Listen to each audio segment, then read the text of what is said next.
sharing our cat wet food, Persian cat wet food.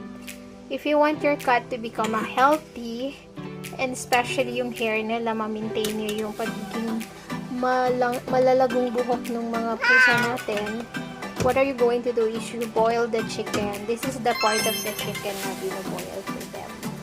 Ayan, ipi-flakes po ito, tapos yun yung kakainin nila. Instead na buying wet food from the pet shop, we used to give them chicken and we mix with the squash. This one. We're going to smash this. Just like, what do you call that? A mashed potato. Yan. Imimix namin yan dito sa chicken. Para lalong maganda yung kanilang hair and masyadong lulusog at tataba yung mga Persian cat. I'll share with you our baby Persian here. This one, baby kitten, and also this one. And this is our Reggie Molly. She's pregnant.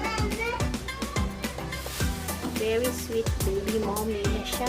Magiging mommy na. And also our baby Pikachu. Pikachu. So, sobrang big siya. Ayan. Yung ginawa ko kanina po, yun yung mga pagkain nila. Ayan. Okay. Pikachu. And this is our Nana. Nana, here. Look at Mama, Nana.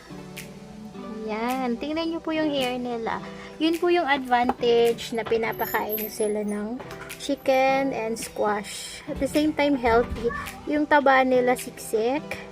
And at the same time, ang ganda-ganda nila. Ayan, floppy. Okay, Nana.